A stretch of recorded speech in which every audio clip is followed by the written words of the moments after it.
खबर सीहोर बुधनी से। बुधनी एसडीएम राधेश्याम बघेल ने की एनएचएआई भूआर्जन के भारी अनियमितताएं। बुधनी शाहगंज एनएचएआई नियमों को ताक में रखकर कर कार्रवाई। केंद्रीय कृषि मंत्री शिवराज सिंह चौहान के संसदीय क्षेत्र बुधनी शाहगंज वाई पास 6 लाइन मार्ग के भूअर्जन मामले में एनएचएआई जो रोड बनाने वाली एक प्राइवेट लिमिटेड कंपनी है जिसको फायदा दिलाने की नीयत से प्रकरण दर्ज होने से पूर्व अवैधानिक तरीके से भूअर्जन अधिकारी राधेश्याम बघेल बुधनी के द्वारा जारी की गई अधिसूचना किसानों का आपत्ति सुने बिना ही या यूं कहें कि आपत्तियों का मनमाने ढंग से निराकरण किया। पूरा मामला पूरा जानबूझकर की गई लापरवाही और भ्रष्टाचार का नजर आ रहा, क्योंकि बुधनी में इस समय जमीन के मूल्य आसमान छू रहे। किसानों का कहना हमारे वर्षों पुराने मकान टूट रहे हैं, हमें मकान और खेत का उचित मुआवजा भी नहीं मिल रहा। भूअर्जन अधिकारी बुधनी मनमानी कर रहे। भ्रष्टाचार और अनियमितताएं के बारे में ये कोई पहला मामला नहीं। इससे पूर्व में वर्धमान फैब्रिक्स कंपनी पीली करार के भूअर्जन मामले में काफी गड़बड़ी हुई थी, जिसमें कई किसानों के साथ जबरदस्ती कर भूमि अधिग्रहण की गई। मामला हाईकोर्ट जबलपुर तक पहुंचा और तत्कालीन भूअर्जन अधिकारी पर आपराधिक प्रकरण भी दर्ज हुआ था। नमस्कार, सबसे पहले धन्यवाद। आपने किसानों की समस्या को उठाते हुए आपके चैनल का मैं आभारी हूँ कि आप इस न्यूज़ को कवर कर रहे हैं। 146B का जो भूअर्जन हो रहा है होलीपुरा से साइगंज तक बाईपास के लिए, उसके संबंध में सबसे पहले प्रशासन द्वारा 3A की पब्लिकेशन किया गया था 14 फरवरी को, जिसकी आपत्ति सुनाते हुए 15 मार्च को उनकी आपत्ति निरस्त करके 16 मार्च को पुनः 3D का पब्लिकेशन कर दिया गया। जब मेरे द्वारा किसानों की तरफ से आपत्तियाँ प्रस्तुत की गई थी 3A की और 3D की भी, उनकी कापियाँ प्राप्त की। उसके बाद मेरे द्वारा दायरा पंजी की जब कापी प्राप्त की है माननीय अनुभागीय अधिकारी के यहाँ से, भूअर्जन अधिकारी के यहाँ से, तो बड़ा आश्चर्य का विषय रहा कि उनके द्वारा प्रकरण ही 21 मार्च को दर्ज किया गया भूअर्जन का। तो ऐसी स्थिति में प्रकरण दर्ज होने से पूर्व ही सारी कार्रवाई करी जाना, कहीं ना कहीं एनएचएआई को, कहीं ना कहीं जो मुंडन प्रोडक्शन कंपनी है जो रोड का टेंडर खोल चुका है, उसको लाभ पहुंचाने के लिए सारी कार्रवाई शासन द्वारा की गई है। अगर इसके बाद भी कोई कार्रवाई नहीं हुई तो आगे क्या करेंगे हम?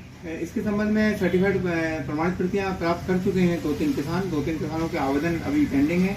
जैसे ही मिलती है हम लोग उसमें उच्च न्यायालय के संबंध में रिट प्रस्तुत करेंगे और सारी भूअर्जन कार्रवाई को निरस्त कराने के लिए, चाहे भले सुप्रीम कोर्ट जाना पड़े किसानों के लिए, मैं पर्सनल रूप से उसमें भाग लेके पूरे भूअर्जन कार्रवाई को निरस्त कराऊंगा। तो आपके हिसाब से जो भू अर्जन अधिकारी हैं एसडीएम राधेश्याम बघेल, उनके द्वारा गलत कार्रवाई की गई है?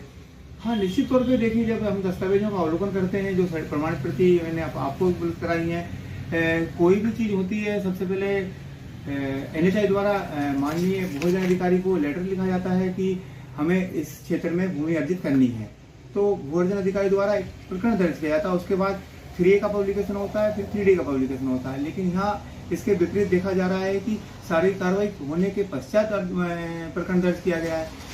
मैं आपको एक बात और बताना चाहता हूँ, इससे पूर्व भी जो वर्धमान कंपनी लगी हुई है बुधनी में, उसमें भी इसी तरह की कार्रवाई की गई थी। उसके संबंध में भी हमारे द्वारा परिवाद प्रस्तुत किया गया था और तत्कालीन अधिकारियों के खिलाफ न्यायालय में प्रकरण दर्ज हुआ था।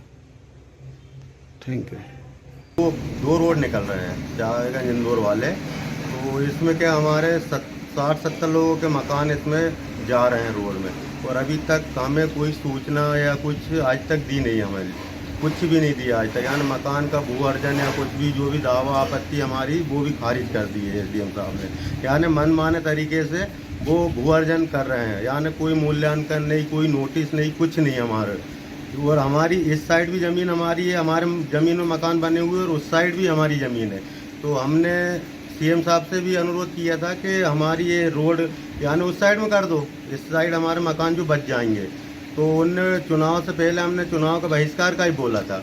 मैंने कहा हमने 2 रोज बहिष्कार के लिए भी हम लोग बैठे थे। तो इसके बाद में सांसद महोदय द्वारा हमें बताया गया कि बोले ये रोड बोले कि वो अभी होल्ड कर दिया है, बोले इसको बाईपास करेंगे, ऐसा बता दिया। और इसके बाद में अब सुनने में आ रहा है इसको ब्रिज बना रहा है, तो ब्रिज से भी कोई वो नहीं है, यानी फिर भी मकान तो हमारे जा ही रहे हैं उसमें। वो कोई उचित मुआवजा भी ऐसा नहीं है कि कोई उचित मुआवजा मिल जाए हम लोगों को। यानी अब इधर, और सबसे मेन चीज़ हमारे यहाँ ये समस्या है कि सबके नंबर जो है हमारे मकान के सब उल्टे सीधे नंबर है। हम किसी के नंबर पे बैठे, कोई हमारे नंबर पे बैठा, अभी तक इसकी भी कोई सुनवाई नहीं हुई, कुछ नहीं हुआ।